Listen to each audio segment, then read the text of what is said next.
നമസ്കാരം, പ്രവാസി മലയാളിയിലേക്ക് ഏവർക്കും സ്വാഗതം. പ്രവാസ ലോകത്തെ വാർത്തകൾ ഒറ്റനോട്ടത്തിൽ. ഗൾഫിൽ 31 പേർ കൂടി മരിച്ചതോടെ കോവിഡ് മരണസംഖ്യ 808 ഉയർന്നു. ഒറ്റ ദിവസത്തിനുള്ളിലെ ഏറ്റവും ഉയർന്ന മരണസംഖ്യ കൂടിയാണ് ഇന്നലത്തേത്. 7000-ലേറെ പേർക്കാണ് പുതുതായി രോഗം സ്ഥിരീകരിച്ചത്. രോഗികളുടെ എണ്ണം ഇതോടുകൂടി 1,69,000 പിന്നിടുകയാണ് ഉണ്ടായത്. പെരുന്നാൾ മുൻനിർത്തി ആളുകൾ പുറത്തിറങ്ങുന്നത് ശക്തമായി തടയാനാണ് ഗൾഫ് രാഷ്ട്രങ്ങളുടെ തീരുമാനം. അതോടൊപ്പം തന്നെ മരണസംഖ്യയിലും രോഗികളുടെ എണ്ണത്തിലും സൗദി അറേബ്യയാണ് മുന്നിൽ നിൽക്കുന്നത്. ഇന്നലെ മാത്രം 13 മരണമാണ് ഉണ്ടായത്. പുതിയ രോഗികൾ 2642. ഇതോടെ രോഗികളുടെ എണ്ണം 67,000 കവിഞ്ഞു.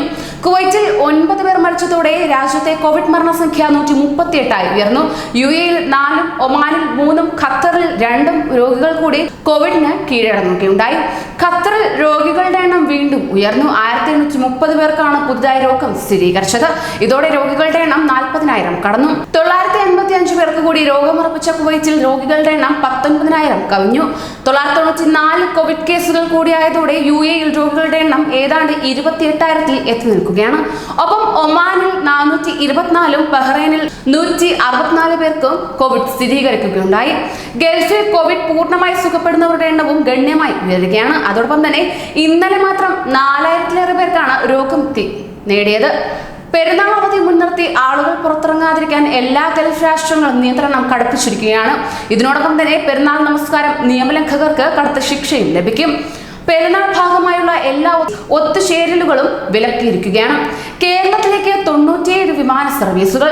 ഗൾഫ് രാജ്യങ്ങളിൽ നിന്ന് കേരളത്തിലെ വിവിധ വിമാനത്താവളങ്ങളിലേക്ക് 97 വിമാന സർവീസുകൾ നടത്തുമെന്ന് ഇൻഡിഗോ എയർലൈൻസ് അറിയിക്കുകയുണ്ടായി. കുവൈറ്റ്, ഖത്തർ, ഒമാൻ, സൗദി എന്നീ രാജ്യങ്ങളിൽ നിന്നാണ് ഇത്രയും സർവീസുകൾ നടത്തുക. കുവൈറ്റിൽ നിന്ന് 23, സൗദിയിൽ നിന്ന് 36, ഒമാനിൽ നിന്ന് 10, ഖത്തറിൽ നിന്ന് 28 എന്നിങ്ങനെയാണ് സർവീസുകൾ. ദുബായിൽ നിന്ന് 180 യാത്രക്കാർ. ഇന്നലെ ദുബായിൽ നിന്ന് കൊച്ചിയിലേക്കുള്ള വിമാനത്തിൽ 180 യാത്രക്കാർ മടങ്ങി.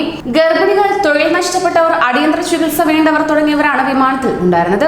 ദുബായ് ഇന്ത്യൻ കോൺസുലേറ്റ് ജനറൽ വിപുലിന്റെ നേതൃത്വത്തിലുള്ള ഉദ്യോഗസ്ഥ സംഘം വിമാനത്താവളത്തിലെത്തി യാത്രക്കാരുടെ സൗകര്യങ്ങൾ വിലയിരുത്തുകയും ചെയ്തു. ബഹ്റൈനിലേക്ക് പോകാം. പ്രവാസികൾക്ക് കേരളത്തിൽ നിന്ന് ബഹ്റൈനിലേക്ക് വരാൻ മെയ് 26-ന് എയർ ഇന്ത്യ എക്സ്പ്രസ് വിമാനം സജ്ജീകരിച്ചിരിക്കുകയാണ്.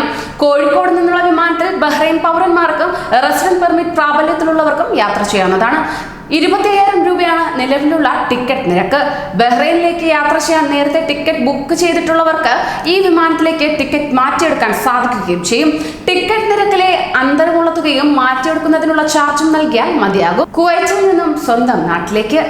തങ്ങളുടെ ദേശങ്ങളിൽ കുടുങ്ങിയ പ്രവാസികളെ ഒഴിപ്പിക്കുന്നതിനായി കേന്ദ്ര സർക്കാർ പ്രഖ്യാപിച്ച വന്ദേ ഭാരത് ദൗത്യം 2ാം ഘട്ടം പൂർത്തിയാകുമ്പോൾ 3 വിമാനങ്ങളിലുമായി 504 പ്രവാസികളാണ് കുവൈറ്റിൽ നിന്നും സ്വന്തം നാട്ടിലേക്ക് എത്തിയത്. കുവൈറ്റിൽ നിന്നും 1ാം ഘട്ടത്തിൽ 5 വിമാനങ്ങളും 2ാം ഘട്ടത്തിൽ 3 വിമാനവുമാണ് ഇന്ത്യയിലേക്ക് സർവീസ് നടത്തിയത്.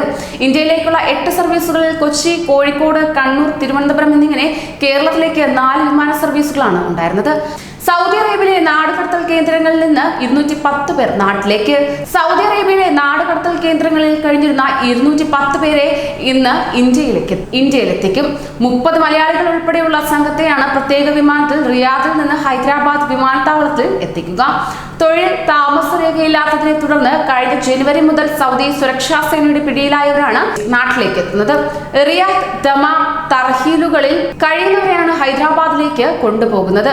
റിയാദിൽ നിന്ന് 150 പേരും ദമാമിൽ നിന്നും 60 പേരുമാണ് ഇരു നാടുകടത്തൽ കേന്ദ്രത്തിൽ നിന്നും റിയാദ് വിമാനത്താവളം വഴി പുറപ്പെടുക. ഇന്ന് നാട്ടിലേക്ക് എത്തുന്നത് 1000-ലേറെ പേർ.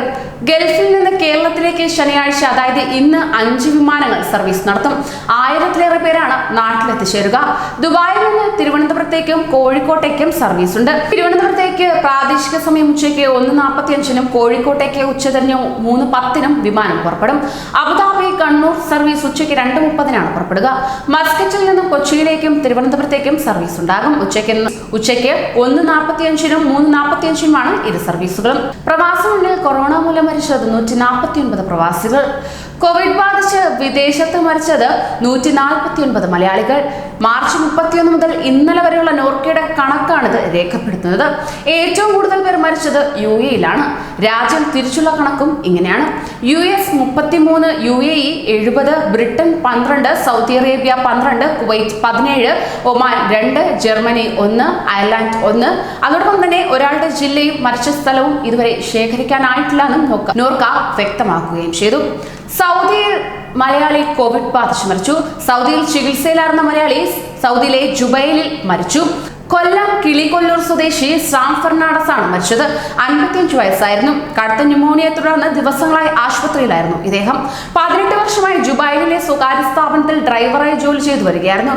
മൃതദേഹം ജുബൈൽ സെൻട്രൽ ആശുപത്രി മോർച്ചറിയിലേക്ക് മാറ്റിയിരിക്കുകയാണ്. ഇതോടെ സൗദിയിൽ കോവിഡ് ബാധയെ തുടർന്ന് മരിക്കുന്ന മലയാളികളുടെ എണ്ണം 18 ഉയർന്നു.